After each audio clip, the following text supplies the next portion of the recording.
अस्सलाम वालेकुम दोस्तों, ये है जी हामी ਦਾ ਸੀਡਰ, हैंड पुश सीडर भी ਕਹਿੰਦੇ ਆ ਜੀ ਇਹਨੂੰ। ਇਹ ਦੇਖੋ, ਤੇ ਅਸੀਂ ਅੱਜ ਇਹਦੀ ਅਨਬਾਕਸਿੰਗ ਕਰਦੇ ਹਾਂ। ਇਹਦੇ ਬਾਕਸ ਚੋਂ ਕਿਹੜੀ ਕਿਹੜੀ ਚੀਜ਼ ਨਿਕਲਦੀ ਹੈ, ਬਾਕੀ ਉਸ ਤੋਂ ਬਾਅਦ ਇਹਦੀਆਂ ਜਿਹੜੀਆਂ ਡਾਈਆਂ ਹੁੰਦੀਆਂ ਉਹ ਚੇਂਜ ਕਰਨ ਦਾ ਕੀ ਤਰਤੀਬ ਆ, ਤੇ ਜਿਹੜੇ ਅੱਗੇ ਨੇਲਸ ਦਾ ਫਾਸਲਾ ਘੱਟ ਵੱਧ ਕਿਵੇਂ ਹੁੰਦਾ ਉਹ ਵੀ ਤੁਹਾਨੂੰ ਦਿਖਾਉਂਦੇ ਹਾਂ ਜੀ। ਤੇ ਚਲੋ ਵੀਡੀਓ ਸ਼ੁਰੂ ਕਰਦੇ ਹਾਂ।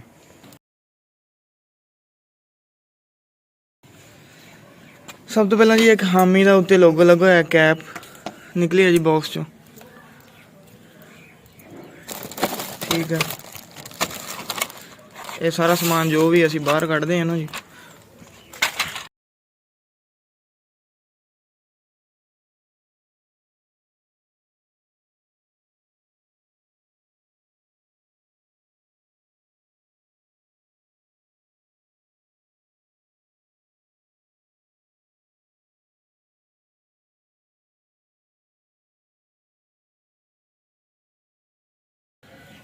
ਸਭ ਤੋਂ ਪਹਿਲਾਂ ਇਹ ਸੀਡ ਬਾਕਸ ਖੋਲ੍ਹਣਾ ਪਊਗਾ ਸਾਨੂੰ, ਕਿਉਂਕਿ ਇਹ ਚੇਂਜ ਕਰਨ ਵਾਸਤੇ ਸਾਨੂੰ ਪ੍ਰੋਬਲਮ ਨਾ ਕਰੇ।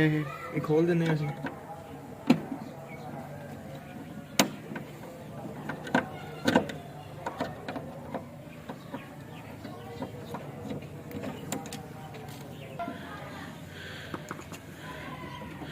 ਇਹ 2 ਪੇਜ ਖੋਲ੍ਹਣ ਨਾਲ ਸਾਡਾ ਸੀਡ ਬਾਕਸ ਅਲੱਗਾ ਹੋ ਜਾਊਗਾ। ਇਹ ਦੇਖੋ, ਇਹਨੂੰ ਸਾਈਡ 'ਤੇ ਰੱਖਦੇ ਹਾਂ। ਤੁਸੀਂ ਇਹ ਦੇਖੋ ਹੁਣ ਇਹਨੂੰ, ਇਹ 12 ਲੱਗੇ ਹੋਏ ਆ। 1 2 3 4 5 6 7 8 9 10 11 ਇਹ 12 ਇਹਦੇ ਨੇਲ ਆ। ਇਹ ਵਾਲੇ ਬੀਜ ਲਾਉਣ ਵਾਲੇ, ਇਹਨਾਂ ਨੂੰ ਨੇਲ ਕਹਿੰਦੇ ਆ ਜੀ। ਇਹਨਾਂ ਦਾ ਫਾਸਲਾ ਵੀ ਘੱਟ ਵੱਧ ਹੋ ਸਕਦਾ ਵਾ ਤੁਹਾਡੀ ਫਸਲ ਦੇ ਹਿਸਾਬ ਨਾਲ। ਤੁਸੀਂ ਜਿੰਨੀ ਬੀਜ ਲਗਾਉਣ ਦੀ ਸਪੇਸ ਰੱਖਣਾ ਚਾਹੋ ਉਹ ਤੁਸੀਂ ਕਰ ਸਕਦੇ ਹੋ। ਅਸੀਂ ਤੁਹਾਨੂੰ ਇਹ ਚੇਂਜ ਕਰਕੇ ਦਿਖਾਉਂਦੇ ਹਾਂ ਇਹਦੇ ਵਿੱਚ ਵੀ ਇਹ ਕਿਸ ਤਰ੍ਹਾਂ ਚੇਂਜ ਹੁੰਦੇ ਆ। ਸਭ ਤੋਂ ਪਹਿਲਾਂ ਤੁਹਾਨੂੰ ਇਹਦੇ ਜਿਹੜੇ ਸਾਰੇ ਉੱਪਰਲੇ ਕਵਰ ਆ, ਇੱਥੇ ਇੱਕ ਇਹਦੇ ਲਾਕ ਹੁੰਦੇ, ਉਹ ਖੋਲ੍ਹਣੇ ਪੈਣਗੇ ਇਸ ਤਰ੍ਹਾਂ।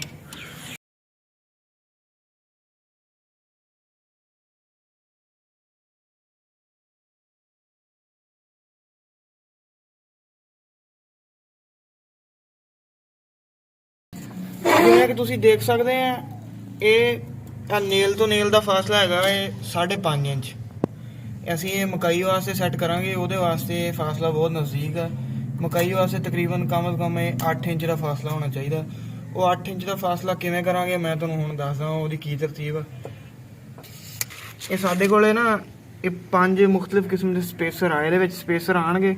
ਸਭ ਤੋਂ ਪਹਿਲਾਂ ਇਹ 8 ਨੰਬਰ ਲਿਖਿਆ ਹੋਇਆ, ਯਾਨੀ ਕਿ ਤੁਸੀਂ ਇਹ ਸਪੇਸਰ ਲਾਓਗੇ ਤੇ 8 ਨੇਲ ਲੱਗਣਗੇ ਟੋਟਲ ਵੀਲ ਦੇ ਵਿੱਚ।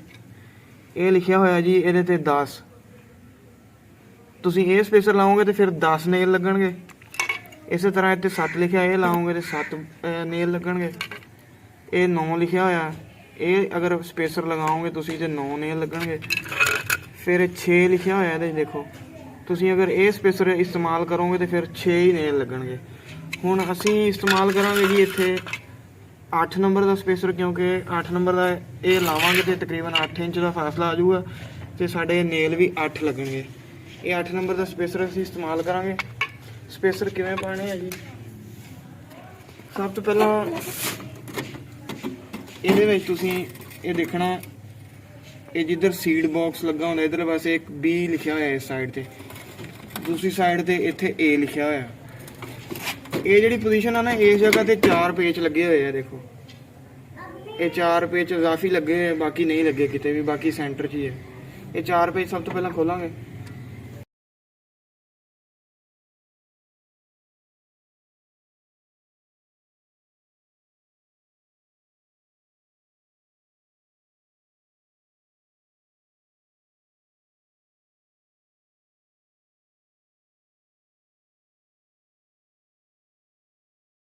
ਸਭ ਤੋਂ ਪਹਿਲਾਂ 4 ਪੇਜ ਖੋਲ ਕੇ ਤੁਸੀਂ ਜਿਹੜੇ ਤੁਹਾਡੇ ਇਹ 2 ਨੇਲ ਨਾ ਇਹ ਬਾਹਰ ਕੱਢ ਲੈਣੇ। ਉਸ ਤੋਂ ਬਾਅਦ ਜਿਹੜਾ ਵੀ ਸਪੇਸਰ ਤੁਸੀਂ ਇਸਤੇਮਾਲ ਕਰਨਾ ਨਾ, ਉਹ ਇਹ ਦੇਖੋ ਇਹਦੇ ਲਿਖਿਆ ਹੋਇਆ ਵਾ, ਇੱਧਰ A ਲਿਖਿਆ, ਇੱਧਰ B ਲਿਖਿਆ, ਸ਼ਾਇਦ ਕੈਮਰੇ ਨਜ਼ਰ ਆਵੇ। ਇੱਧਰ A ਲਿਖਿਆ, ਇੱਧਰ B ਲਿਖਿਆ, ਐਵੇਂ ਸਾਈਡਾਂ ਤੇ ਵੀ A B ਲਿਖਿਆ। ਉਹ A B ਵਾਲੀ ਸਾਈਡ ਸਿੱਧੀ ਕਰਕੇ ਇਸ ਤਰ੍ਹਾਂ ਲਗਾ ਕੇ ਨਾ ਇਸ ਤਰ੍ਹਾਂ ਇਹਨੂੰ ਪੇਚ ਲਾ ਲੈਣਾ ਜੀ।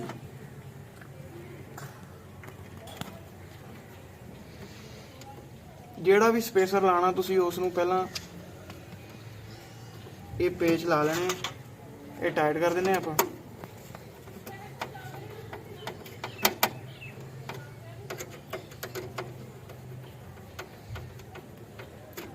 ਇਸ ਦੇ ਲਾਉਣ ਨਾਲ ਤੁਹਾਡੀਆਂ ਇਹ ਵੀਲ ਵਾਲੀਆਂ ਪਲੇਟਾਂ ਇੱਕੋ ਜਗ੍ਹਾ ਤੇ ਫਿਕਸ ਰਹਿਣਗੀਆਂ, ਸੁਰਾਖ ਅੱਗੇ ਪਿੱਛੇ ਨਹੀਂ ਹੋਣਗੇ। ਇਸ ਤਰ੍ਹਾਂ ਇਹਦੇ ਨਾਲ ਲਾਵਾਂਗੇ ਦੂਸਰਾ ਨੇਲ, ਇਹ ਬਾਹਰ ਕੱਢ ਲਾਂਗੇ, ਇਹ ਬਾਹਰ ਨਿਕਲਦੇ ਜਾਣਗੇ।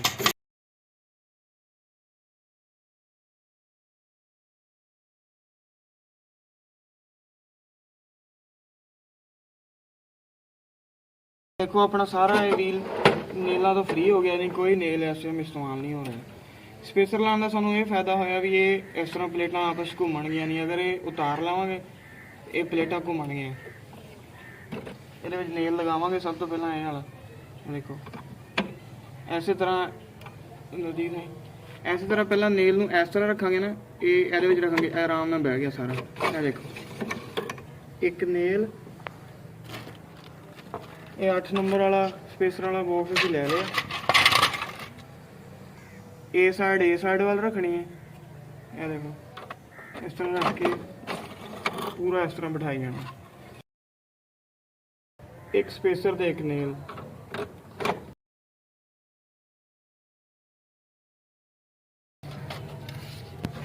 ਇਹ ਦੇਖੋ ਫਾਸਲਾ ਪਹਿਲਾਂ ਆਪਾਂ ਚੈੱਕ ਕੀਤਾ ਸੀਗਾ 5.5 ਇੰਚ ਸੀਗਾ, ਹੁਣ ਤੁਸੀਂ ਦੇਖ ਸਕਦੇ ਆ 8 ਇੰਚ ਦਾ ਫਾਸਲਾ ਆ ਗਿਆ। ਇੱਥੇ ਇਹਨਾਂ ਦਾ ਫਾਸਲਾ ਵੱਧ ਗਿਆ।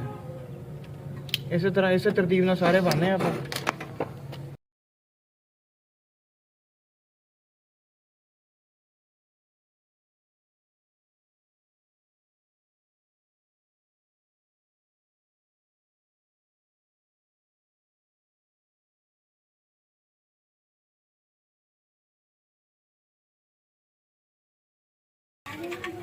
ਇਹ ਆਖਰੀ ਪੀਸ ਬਚ ਜਾਊਗਾ ਇਸ ਤਰ੍ਹਾਂ, ਆਖਰੀ ਪੀਸ ਇਸ ਤਰ੍ਹਾਂ ਰੱਖੋਗੇ ਆਰਾਮ ਨਾਲ ਫਿੱਟ ਹੋ ਜਾਊਗਾ।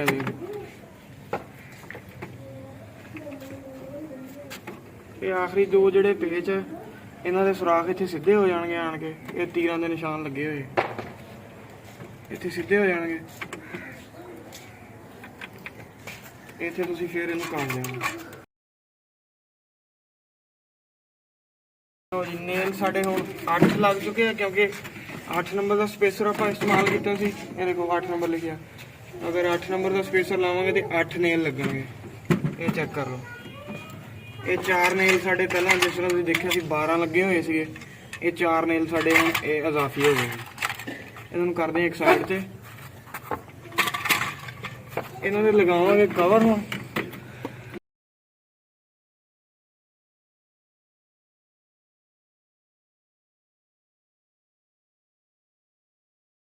ਕਵਰ ਸਾਡੇ ਲੱਗ ਚੁੱਕੇ ਆ ਜੀ, ਤੇ ਬਾਕੀ ਡਾਈ ਬਦਲਣ ਦਾ ਤਰੀਕਾ ਵੀ ਦੱਸਦੇ ਹੁਣ ਤੁਹਾਨੂੰ। ਇਹ ਜਿਹੜੀ ਗੋਲ ਟਿੱਕੀ ਤੁਹਾਨੂੰ ਨਜ਼ਰ ਆ ਰਹੀ ਹੈ ਨਾ, ਇਹ ਜਿਹੜੀ ਗੋਲ ਨਜ਼ਰ ਆ ਰਹੀ ਇਹਦੇ ਸਾਹਮਣੇ ਆਊਗੀ ਤੇ ਇਹ ਚੇਂਜ ਹੋਊਗੀ ਜੀ। ਇਸ ਤਰ੍ਹਾਂ ਇਹਨੂੰ ਘੁਮਾ ਕੇ ਇਹਦੇ ਸਾਹਮਣੇ ਲਿਆਉਣਾ, ਇਸ ਤਰ੍ਹਾਂ ਇਹਦੇ ਸਾਹਮਣੇ ਆ ਗਈ। ਦੇਖ ਲਓ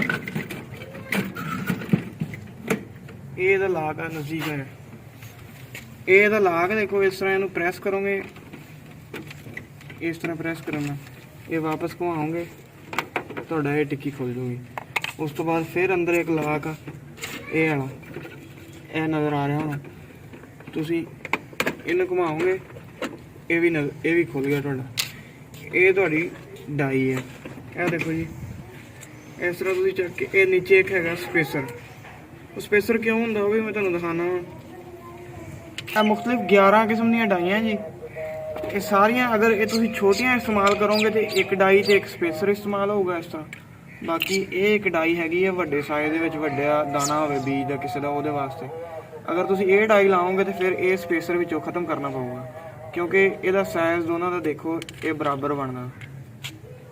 ਇਸ ਕਰਕੇ ਇਹ ਖਾਲੀ ਆ, ਇਸ ਤੇ 0 ਲਿਖਿਆ ਹੋਇਆ ਦੇਖ ਲਓ, ਇਹ 0 ਆ, ਇਹਦਾ ਕੋਈ ਫੰਕਸ਼ਨ ਨਹੀਂਗਾ, ਇਹ ਸਿਰਫ ਸਪੇਸ ਆ, ਸਪੇਸਰ ਕਿਹਾ ਜਾ ਸਕਦਾ ਇਹਨੂੰ। ਸਭ ਤੋਂ ਪਹਿਲਾਂ ਇਹ ਸਪੇਸਰ ਦੇਵਾਂਗੇ ਵਿੱਚ ਇਹਦੇ ਜੀ। ਉਸ ਤੋਂ ਬਾਅਦ ਇਹ ਡਾਈਆਂ ਤੇ ਨੰਬਰ ਲਿਖੇ ਹੋਏ ਆ, ਜਿਸ ਤਰ੍ਹਾਂ ਕਿ ਇਹ 3 ਨੰਬਰ ਲਿਖਿਆ ਹੋਇਆ। ਉਸ ਤੋਂ ਬਾਅਦ ਇਹ 2 ਨੰਬਰ ਲਿਖਿਆ ਹੋਇਆ, ਇਹ ਜਿਹੜੀ ਮਕਈ ਵਾਸਤੇ ਡਾਈ ਇਸਤੇਮਾਲ ਹੁੰਦੀ ਉਹ 22 ਨੰਬਰ ਦੀ ਡਾਈ ਇਸਤੇਮਾਲ ਹੁੰਦੀ ਹੈ। ਅਸੀਂ ਹੁਣ ਇਹ ਮਕਈ ਦੇ ਹਿਸਾਬ ਨਾਲ ਸੈੱਟ ਕੀਤਾ, ਇਹ 22 ਨੰਬਰ ਦੀ ਡਾਈ ਇਹਦੇ ਵਿੱਚ ਇਸਤੇਮਾਲ ਕਰਾਂਗੇ। ਡਾਈ ਤੋਂ ਲਗਾਉਣ ਤੋਂ ਪਹਿਲਾਂ ਇਹ ਚੀਜ਼ ਦਾ ਖਿਆਲ ਰੱਖਣਾ ਹੈ ਤੁਸੀਂ, ਇੱਕ ਪੱਤਰੀ ਹੁੰਦੀ ਇਹਦੇ ਵਿੱਚ ਦਿੱਤੀ, ਇਹਦਾ ਫੰਕਸ਼ਨ ਇਹ ਹੁੰਦਾ ਕਿ ਇਹ ਬੀਜ ਨੂੰ ਵਿੱਚ ਰੁਕਣ ਨਹੀਂ ਦਿੰਦੀ ਡਾਈ ਦੇ। ਇਹ ਇਸ ਤਰ੍ਹਾਂ ਖੜੀ ਹੁੰਦੀ ਹੈ ਇਹ ਪੱਤਰੀ, ਤੇ ਇਹ ਡਾਈ ਉਸ ਤਰ੍ਹਾਂ ਉੱਪਰੋਂ ਇਸ ਤਰ੍ਹਾਂ ਘੁੰਮਦੀ ਆ, ਇਹ ਦੇਖੋ। ਫਿਰ ਇਹ ਬੀਜ ਵਿੱਚ ਫਸਣ ਨਹੀਂ ਦਿੰਦੀ ਹੈਗੀ, ਯਾਨੀ ਕਿ ਰੁਕਾਵਟ ਨਹੀਂ ਬਣਦੀ ਹੈਗੀ। ਇਹ ਵਿੱਚ ਲਾਜ਼ਮੀ ਲਗਾਉਣਾ ਵਾ। ਉਧਰੋਂ ਉਸ ਤੋਂ ਬਾਅਦ ਇਹ ਟੱਕ ਬਣਿਆ ਹੋਇਆ ਇਹਦੇ, ਇਹਦੇ ਵਿੱਚ ਇਹ ਦੇਖੋ, ਇਹ ਟੱਕ ਬਣਿਆ ਹੋਇਆ, ਇਹਦੇ ਵਿੱਚ ਇਸ ਤਰ੍ਹਾਂ ਸਹੀ ਬੈਠਣਾ ਚਾਹੀਦਾ ਹੈ। ਇਹ ਦੇਖੋ ਸਹੀ ਤਰੀਕੇ ਨਾਲ ਫਿੱਟ ਹੋ ਗਿਆ।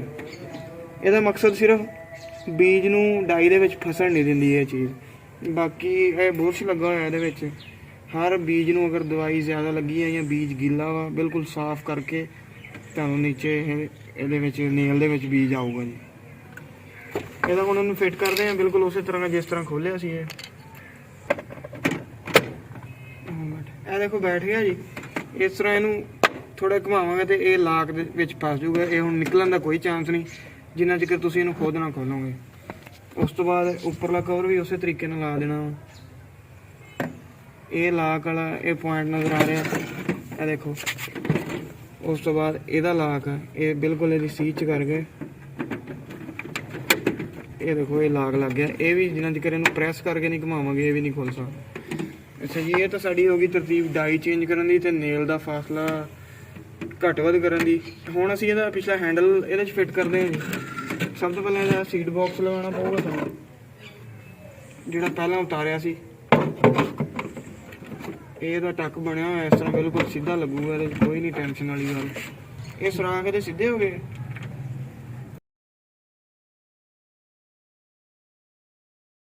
ਇਹ ਸਾਡਾ ਸੀਟ ਬਾਕਸ ਫਿੱਟ ਹੋ ਗਿਆ। ਹੁਣ ਅਸੀਂ ਇਹਦਾ ਪਿਛਲਾ ਹੈਂਡਲ ਫਿੱਟ ਕਰਦੇ ਹਾਂ। ਹੈਂਡਲ ਲਗਾਉਣ ਵਾਸਤੇ ਸਭ ਤੋਂ ਪਹਿਲਾਂ ਇਹ ਤੁਹਾਨੂੰ ਜਿਹੜੇ ਪੇਚ ਲੱਗੇ ਆ ਢਿੱਲੇ ਕਰਨੇ ਪੈਣਗੇ।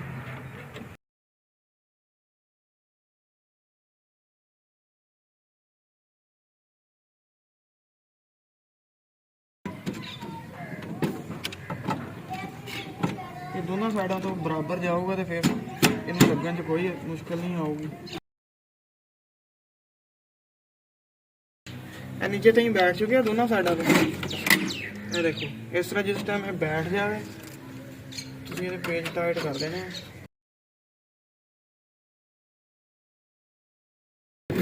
ਅੱਛਾ ਜੀ, ਹੈਂਡਲ ਦਾ ਦੂਸਰਾ ਹਿੱਸਾ ਫਿੱਟ ਕਰਦੇ ਹਾਂ।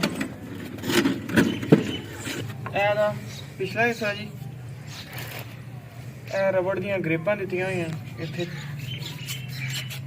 ਤੁਹਾਡੇ ਹੱਥ ਨੂੰ ਕੋਈ ਮਸਲਾ ਨਾ ਹੋਵੇ ਐਵੇਂ ਚੜਾਉਣ ਵਾਸਤੇ।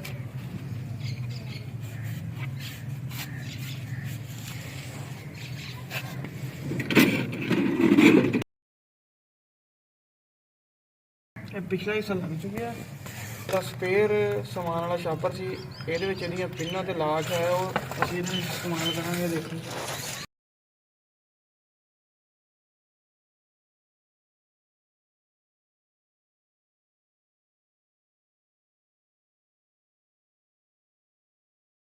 ਇਹ ਪਿਛਲਾ ਹੈਂਡਲ ਵਾਲਾ ਹਿੱਸਾ ਮੁਕੰਮਲ ਫਿੱਟ ਹੋ ਚੁੱਕਿਆ।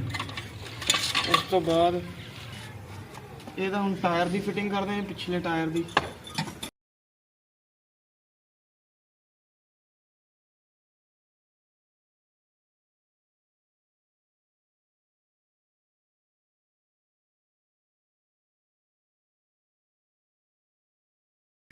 ਚੱਲ ਛੱਡ ਦੇ ਬਸ। ਉਸ ਤੋਂ ਬਾਅਦ ਇਹ ਲੱਗਣ ਤੋਂ ਬਾਅਦ ਇਹ ਸਪਰਿੰਗ ਪੈਣ ਵਾਲੀ ਜਗ੍ਹਾ, ਇਹ ਦੋਨੋਂ ਸਾਈਡਾਂ ਤੋਂ ਤੁਸੀਂ ਸਪਰਿੰਗ ਇਹਦੇ ਵਿੱਚ ਲਗਾ ਦੇਣੇ। ਸੀਡ ਲਾਉਣ ਵਾਸਤੇ ਤਿਆਰ ਆ। ਇਹ ਪਿਛਲੇ ਰੋਲ ਦਾ ਫੰਕਸ਼ਨ ਆ। ਇਹ ਜਿਹੜਾ ਬੀਜ ਲੱਗੂਗਾ ਉਹਦੇ ਉੱਤੇ ਮਿੱਟੀ ਥੋੜੀ ਜਿਹੀ ਬਰਾਬਰ ਕਰੀ ਜਾਊਗਾ। ਇਹ ਲੱਗਣ ਵਾਸਤੇ ਤਿਆਰ ਹੈ। ਤੁਸੀਂ ਇਸ ਤਰ੍ਹਾਂ ਚਲਾ। ਠੀਕ ਹੈ ਦੋਸਤੋ, ਮਿਲਦੇ ਹਾਂ ਅਗਲੀ ਵੀਡੀਓ 'ਚ। ਅੱਲਾ ਹਾਫਿਜ਼। ਕੱਟ